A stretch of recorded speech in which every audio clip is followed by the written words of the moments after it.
Friends, ઘરમાં બધાને એટલા ભાવ્યા કે મારા માટે તો બાકી રહ્યા જ નહીં અને કોઈને માનવામાં જ નહોતું આવતું કે આ ઘરે બનાવેલા જુવાર નૂડલ્સ છે. હા ફ્રેન્ડ્સ, તમે સાચું સાંભળ્યું. આજે આપણે જુવારના નૂડલ્સ ઘરે બનાવવાના છે, જે ખરેખર બહુ જ ટેમ્પટિંગ ને યમ્મી બનશે. ને તેમાં પણ એક ટ્વિસ્ટ લઈ આવીને જુવાર પડથાઈ નૂડલ્સ બનાવશું.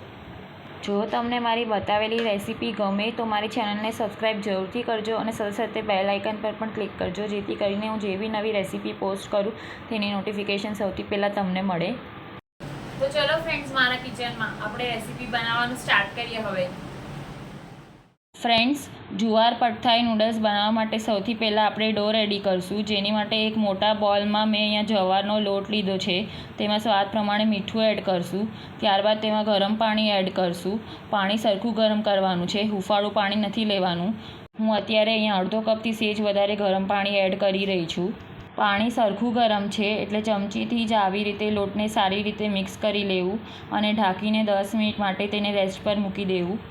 10 મિનિટ થઈ ગઈ છે.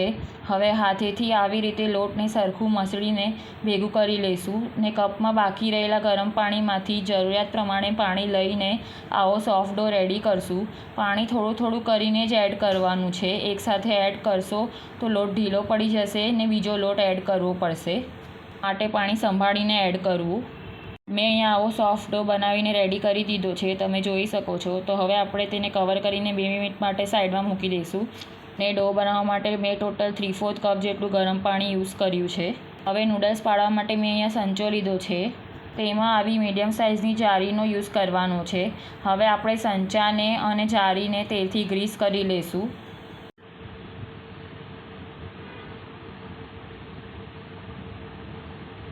સંચો પ્રોપરલી તેલથી ગ્રીસ કરી લીધો છે. તો હવે આપણે જે ડો રેડી કર્યો હતો તે સંચામાં ફિલ કરી દઈશું.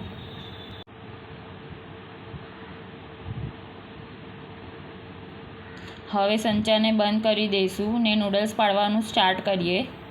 જેની માટે મેં અહીંયા એક ચાળણી લીધી છે. તેને સૌથી પહેલાં આપણે તેલથી ગ્રીસ કરી લઈશું.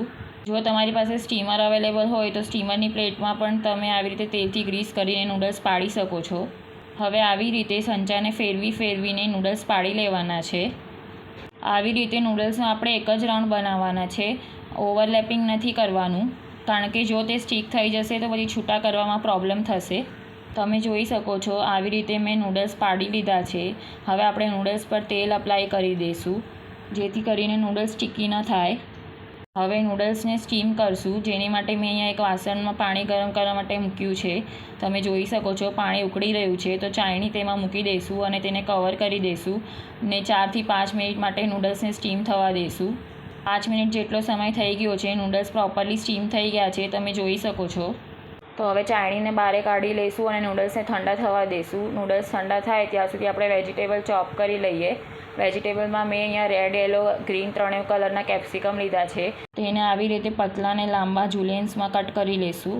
વેજીટેબલ્સ તમે તમારા ચોઈસના એડ કરી શકો છો, જેમ કે ફણસી છે, બેબી કોર્ન છે, જે બી તમને એડ કરવા હોય તે. કેપ્સિકમ ચોપ થઈ ગયા છે તો તેને એક પ્લેટમાં લઈ લઈશું. ત્યારબાદ આપણે કોબીને આવી લાંબી અને પતલી કટ કરવાની છે.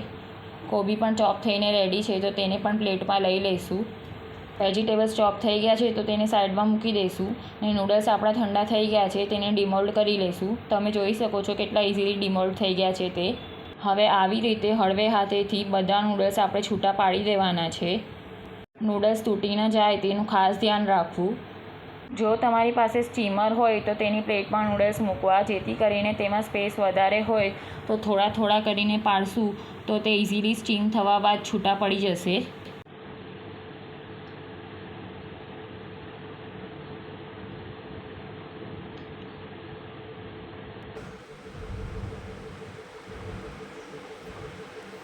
હવે પહેલા બેચના બધા નૂડલ્સને મેં આવી રીતે છૂટા પાડીને પ્લેટમાં લઈ લીધા છે, તમે જોઈ શકો છો.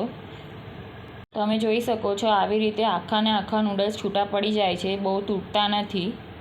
તો પહેલા બેચના નૂડલ્સ છૂટા પાડીને રેડી છે, તમે જોઈ શકો છો. તો હવે આપણે બીજો બેચ મૂકી દઈશું. આપણે જે ડો બનાવીને રેડી કર્યો હતો તેમાંથી ટોટલ 2 બેચ બનીને રેડી થાય છે. તો એક બેચ રેડી છે, તો બીજો બેચ પણ મેં અહીંયા મૂકી દીધો છે સ્ટીમ કરવા માટે. બીજો બેચ પણ સ્ટીમ થઈને રેડી છે. તેના નૂડલ્સ પણ આપણે છૂટા પાડી દીધા છે, તમે જોઈ શકો છો. તો બધા નૂડલ્સ આપણે એક પ્લેટમાં ભેગા કરી લઈશું. તમે જોઈ શકો છો નૂડલ્સ એકદમ જ છૂટા બન્યા છે, જરાય પણ એકબીજા સાથે સ્ટીક નથી થતા. હવે આપણે એક સોસ રેડી કરશું, જેની માટે મેં એક બોલમાં ગોળ અને આમલીનો પલ્પ લીધો છે. તેમાં સોયા સોસ એડ કરશું. ત્યારબાદ વિનેગર, ટમેટો કેચઅપ, મરી પાવડર એડ કરશું અને બધું પ્રોપરલી મિક્સ કરી લઈશું. ત્યારબાદ સફેદ તલ એડ કરશું ને બધું મિક્સ કરી લઈશું. સોસ આપણો બનીને રેડી છે, તમે જોઈ શકો છો. હવે આપણે એક કઢાઈમાં તેલ ગરમ કરવા માટે મૂકશું. તેલ ગરમ થાય ત્યારબાદ મેં અહીંયા કોથમરીની જે સ્ટેમ્સ હોય તેને બારીક ચોપ કરી લીધી છે, તે કઢાઈમાં એડ કરી દઈશું. કોથમરીના સ્ટેમ્સનો અહીંયા ફ્લેવર બહુ જ સરસ આવશે, માટે જરૂરથી તે એડ કરજો. ત્યારબાદ જે વેજીટેબલ ચોપ કરીને રાખેલા તે કઢાઈમાં એડ કરી દઈશું. સાથે સાથે સ્વાદ પ્રમાણે મીઠું એડ કરીને વેજીટેબલને 1 થી 2 મિનિટ માટે સોતે કરી લઈશું. વેજીટેબલ બહુ ઓવરકુક નથી કરવાના, થોડા ક્રન્ચી રાખવાના છે, એ વાતનું ખાસ ધ્યાન રાખવું. વેજીટેબલ સોતે થઈ ગયા છે, તો હવે આપણે જે સોસ રેડી કર્યો હતો તે બધો જ સોસ આપણે કઢાઈમાં એડ કરી દઈશું ને પ્રોપરલી બધું મિક્સ કરી લઈશું. તમને જો નૂડલ્સ સ્પાઇસી કરવા હોય તો તમે ચીલી સોસ પણ એડ કરી શકો છો, પણ મને અહીંયા સ્પાઇસી નથી કરવા માટે મેં એડ નથી કર્યો. હવે આપણે વેજીટેબલને 1 મિનિટ માટે કૂક થવા દઈશું, જેથી કરીને બધો જ સોસ વેજીટેબલમાં પ્રોપરલી ભળી જાય. ત્યારબાદ આપણે જે નૂડલ્સ રેડી કર્યા છે તે કઢાઈમાં એડ કરીને આવી રીતે ટોસ કરી લઈશું, જેથી કરીને બધું જ પ્રોપરલી મિક્સ થઈ જાય. આવી રીતે ટોસ ખાસ કરવો, ઘડી ઘડી સ્પેચ્યુલાથી હલાવતા ના રહેવું, નહીં તો નૂડલ્સ તૂટી જશે. એકવાર ટોસ કર્યા બાદ જ સ્પેચ્યુલાથી આવી રીતે મિક્સ કરવું અને ગેસની ફ્લેમ લો રાખવી. નૂડલ્સ બનીને રેડી છે, તો હવે આપણે તેને સર્વ કરી લઈએ. મેં અહીંયા ક્રશ કરેલા રોસ્ટેડ પીનટ્સ લીધા છે, તે એડ કરી દઈશું. પીનટ્સનો ક્રંચ અને ટેસ્ટ અહીંયા બહુ જ સરસ આવે છે અને પડથાઈમાં તેનો ઉપયોગ જરૂરથી થાય છે, માટે તે જરૂરથી એડ કરવા, સ્કીપ નહીં કરતા. ત્યારબાદ સૌથી છેલ્લે નૂડલ્સને કોથમરીના સ્ટેમ્સથી ગાર્નિશ કરી લઈશું. બનાવેલા નૂડલ્સ 2 વ્યક્તિને સર્વ કરવા માટે ઇનફ છે. તો બનીને રેડી છે જુવાર પડથાઈ નૂડલ્સ. ફરી મળશું નેક્સ્ટ રેસીપી સાથે.